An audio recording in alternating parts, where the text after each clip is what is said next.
आपको सुन के खास तौर से भक्तों को बहुत बड़ा शॉट लगेगा।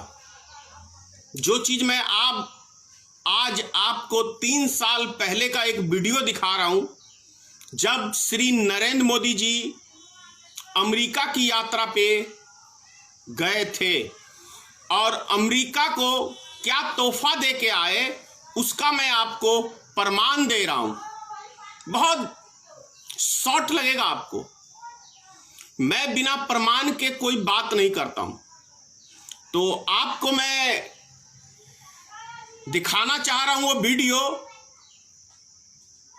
एक समाचार का है, नेशनल न्यूज का है, क्योंकि सारे तो देश के अंदर गोदी मीडिया है नहीं। कुछ पत्रकार अभी बचे हुए हैं, कुछ चैनल, न्यूज चैनल बचे हुए हैं जो कभी कभी सच्चाई दिखाने का काम करते हैं।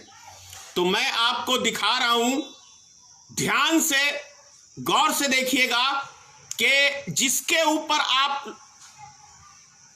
आंख बंद करके विश्वास करते हैं, वो प्रधानमंत्री नरेंद्र मोदी आपके लिए कितनी बड़ी मुसीबत खड़ी करता है, वो उसका मैं आपको ये प्रमाण दिखा रहा हूं। 26 सितंबर को हमने बताया था कि दाम फिर से बढ़ने वाले हैं। कैंसर, डायबिटीज, हार्ट पेशेंट्स जो हैं उनकी दवाइयों के दाम बेतहाशा बढ़ गए हैं और ये सब कुछ हुआ है नरेंद्र मोदी की अमेरिका यात्रा की वजह से। प्रधानमंत्री की अमेरिका यात्रा से पहले नेशनल न्यूज सेंटर ने आपको बताया था कि मोदी की अमेरिका यात्रा से ठीक पहले जरूरी दवाओं की लिस्ट में जो 108 दवाओं के नाम हटाए गए हैं वो मुश्किल बढ़ाएंगे। और ये फैसला इसलिए किया गया ताकि अमेरिका के उद्योगपतियों को संदेश दिया जा सके कि भारत उनके मुनाफे का पूरा ख्याल रखता है। अभी शायद हमारी ये बात आपको याद ना आ रही होगी, शायद थोड़ा कम समझ में आ रही होगी, पर यह रिपोर्ट देखिए, पूरा मामला शीशे की तरह साफ हो जाएगा। जरा आप ध्यान से देखें। नरेंद्र मोदी की अमेरिका यात्रा के दौरान 29 तारीख को आपने अपने अपने टीवी सेट पर ये तस्वीरें जरूर देखी होंगी। मोदी जी अमेरिका के बड़ी कंपनियों के सीईओ के साथ नाश्ता कर रहे हैं।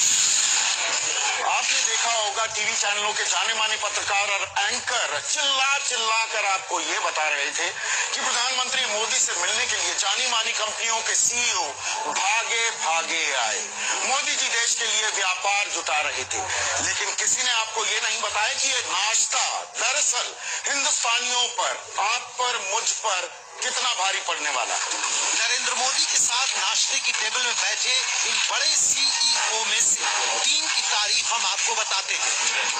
केनेथ सी फ्रेजर, अमेरिका की दवा कंपनी मर्क एंड कंपनी के मुख्य कार्यकारी अधिकारी। John C Staley, chairman Hospira pharmaceuticals and medical device. David W मैकलेनन, president Cargill food health and pharmaceuticals company.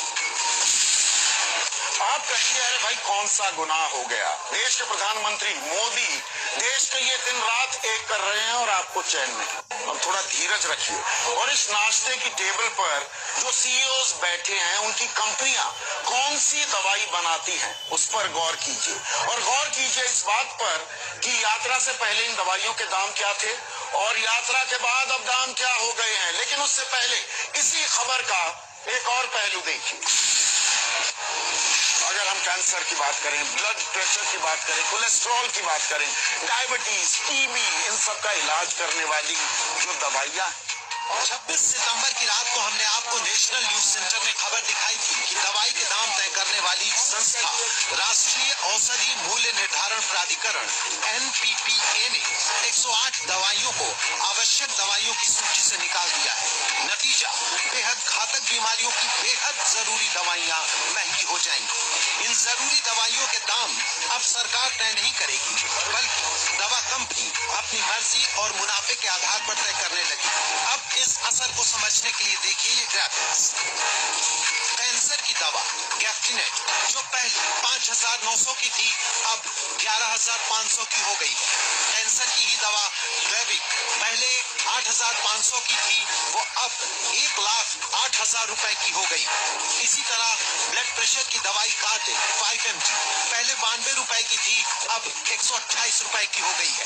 प्रेविक्स पहले 1947 की थी, अब 1615 रुपए की हो गई है। एंटीबायोटिक मॉक्सिसिन 400 पहले 250 की थी, अब 399 रुपए की हो गई है। टेरिबिट 200 पहले 34 रुपए की थी, अब 173 रुपए की हो गई है। कोलेस्ट्रॉल के इलाज में इस्तेमाल होने वाली दवाई एस्ट्रोबॉस पहले 62 रुपए की थी, अब 97 रुपए की हो गई है।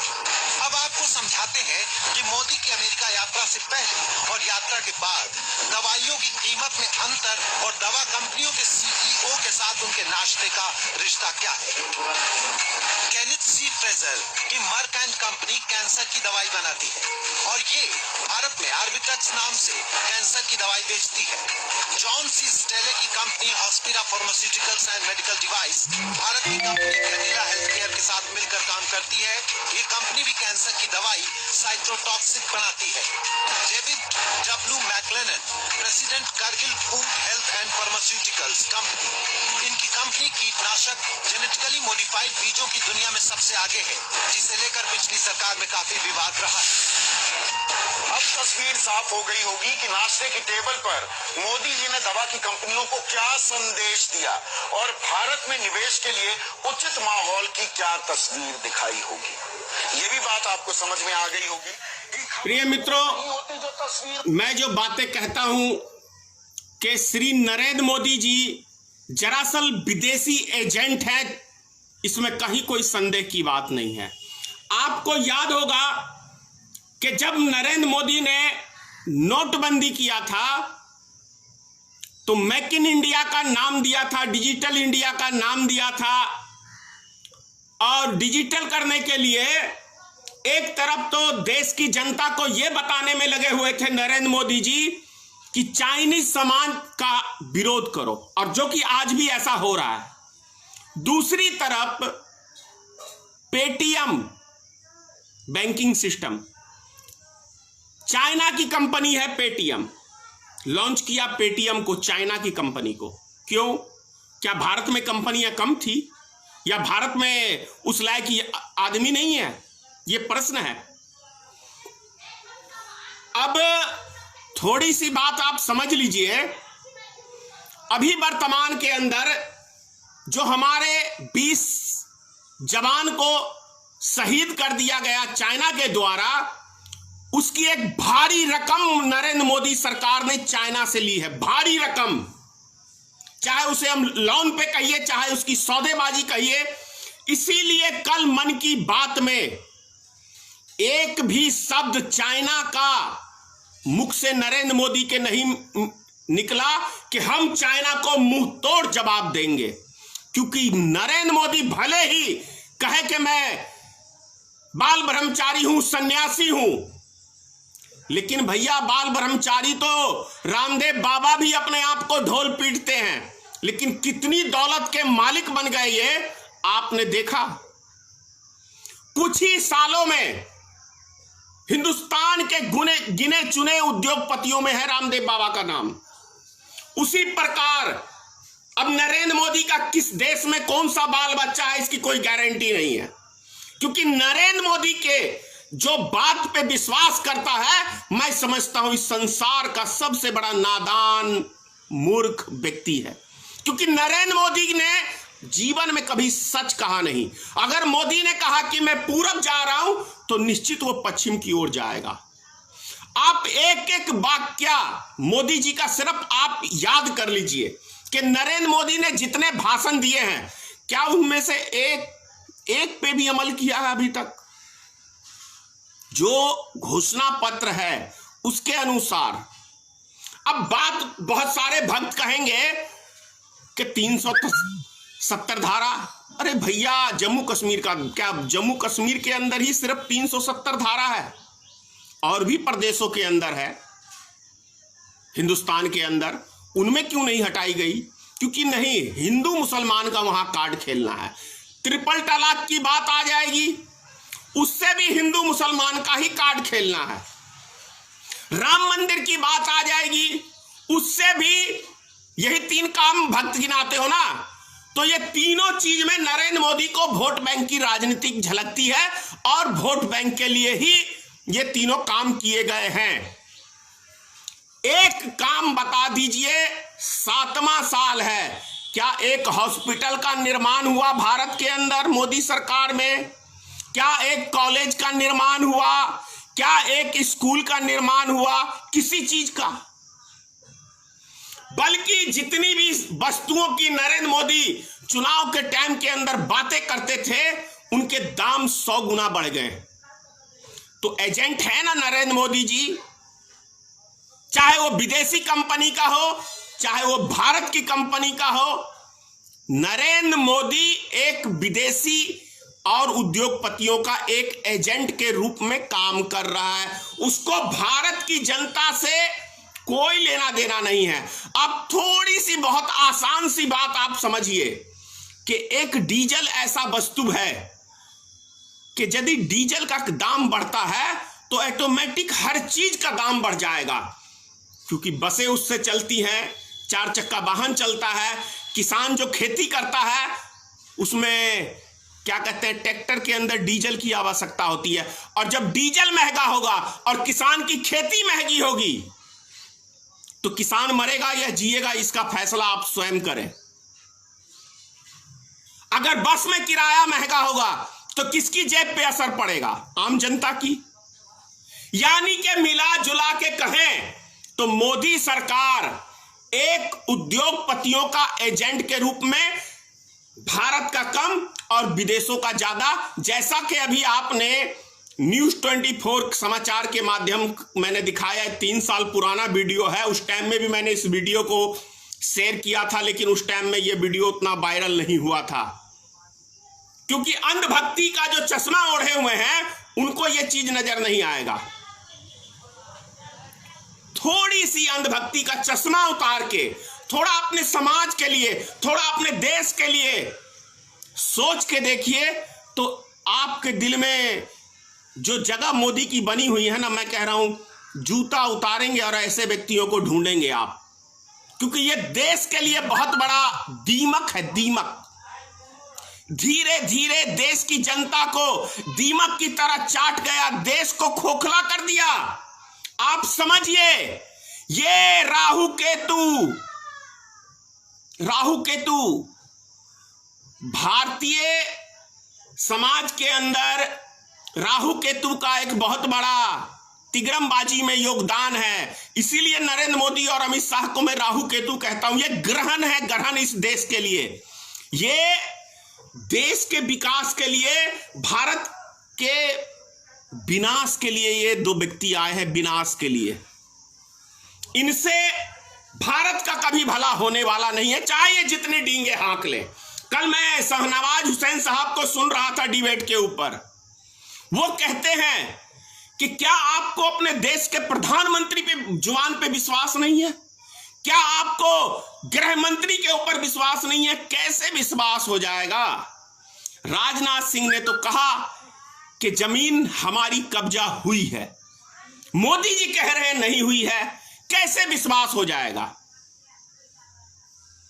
आप एनआरसी के मुद्दे पे ही रख लीजिए ना, पार्लियामेंट के अंदर गृह मंत्री कहते हैं कि पूरे देश में एनआरसी लागू होगा, और नरेंद्र मोदी कहते हैं दिल्ली के रामलीला मैदान के अंदर अपने भाषण में कि एनआरसी शब्द का कहीं कोई प्रयोग ही नहीं हुआ है। जो चीज आप समझ लीजिए, सोशल मीडिया का युग है, कोई बातें निकलती हैं तो हवा की तरह वो पूरे देश में फैल जाती हैं, और जब एक एक व्यक्ति इन दोनों व्यक्तियों का बयान सुनता है, उसके बाद नरेंद्र मोदी कहते हैं कि नहीं, इसकी कोई चर्चा ही नहीं हुई है। तो इससे बड़ा फ्रॉड प्रधानमंत्री क्या कभी दुनिया में देखा होगा? ये फ्रॉड है, फ्रॉड। अरे इसने अपने घर का जेवर बेच के भागा था, ऐसा सुनने को आता है। जो अपनी पत्नी को इंसाफ नहीं दे सका, अपनी पत्नी को संग नहीं रख सका, वो देश की जनता को रख सकता है? जिसने जिस स्त्री से शादी करके 7 फेरे लिए, 7 जन्म के कसमें खाए, उस व्यक्ति को छोड़ के भाग गया, वो व्यक्ति क्या आपको लगता है किसी को इंसाफ देगा? देश के लिए कभी किसी शास्त्रों में नहीं लिखा हुआ है कि आप घर परिवार छोड़ दो। रामचंद्र जी भी छोड़े थे घर बार, लेकिन उसके अंदर कुछ शर्तें थी, तब छोड़ा था। उन्होंने अपने माँ बाप का आज्ञा का पालन किया था।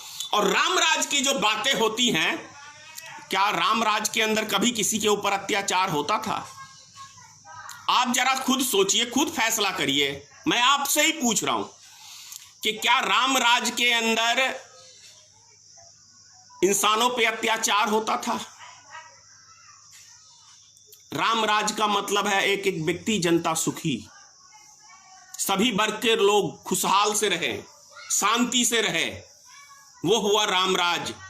और जिस व्यक्ति की, जिस राज्य के अंदर सुख शांति ना हो, अशांति सी फैली हो, वो रामराज कैसे हो सकता है? वो तो रावण राज हो सकता है। लेकिन रावण राज में भी जनता को कष्ट नहीं हुआ था, कष्ट कंस राज में हुआ था, दुर्योधन राज में हुआ था। तो एक कंस है और दूसरा दुर्योधन है। दोनों इस देश के लिए बहुत बड़े घातक व्यक्ति हैं।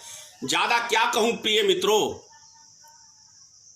हाँ, आज मैं एक चीज और कहूंगा।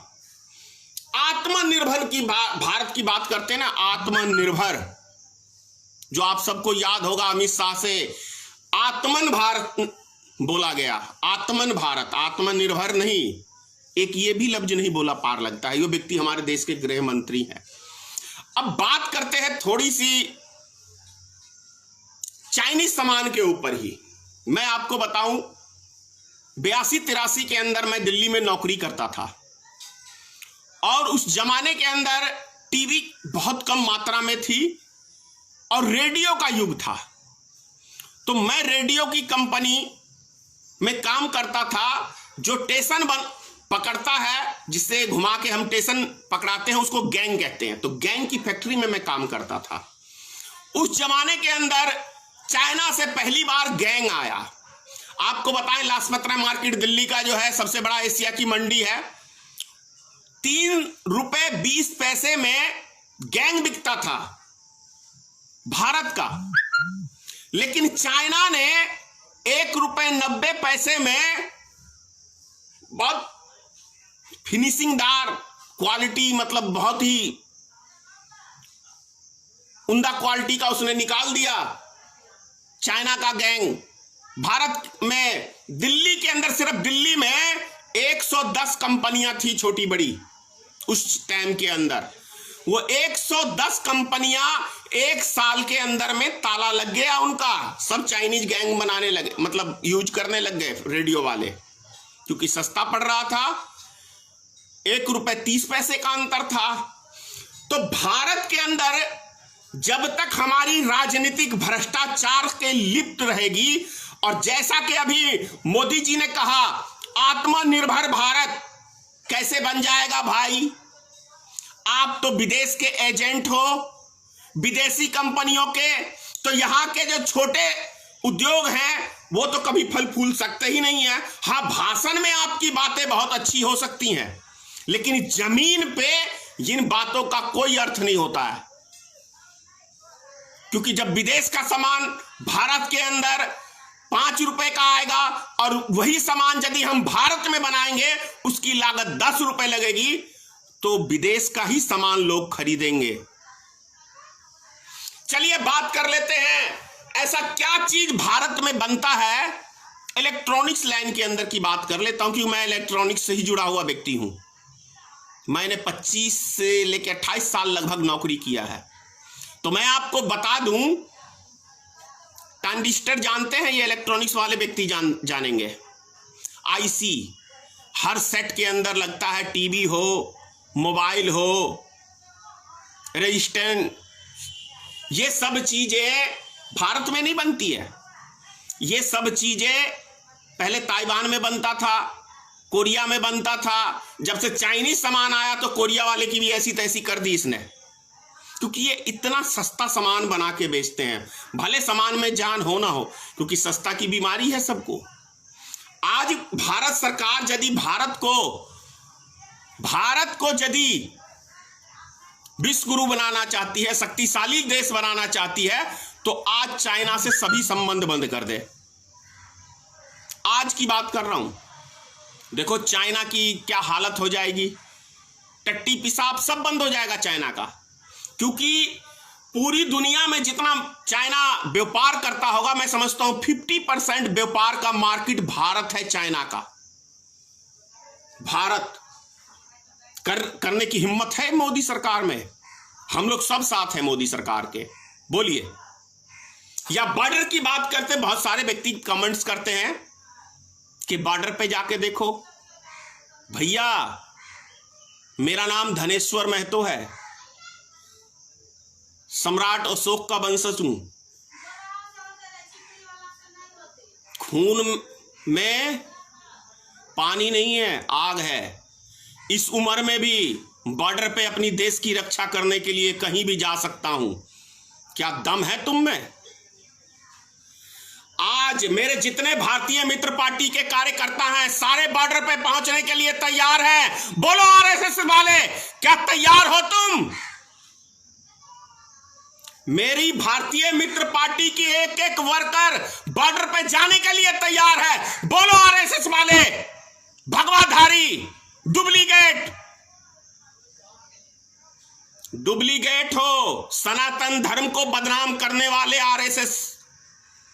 तुम सनातनी नहीं हो, तुम डुप्लीकेट हो, सनातन धर्म को बदनाम करने वाले व्यक्ति हो।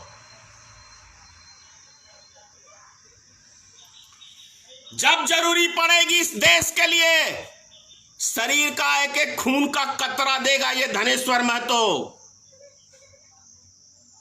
जय हिंद, जय भारतीय मित्र पार्टी, जय माता की, सीताराम, जय हिंद।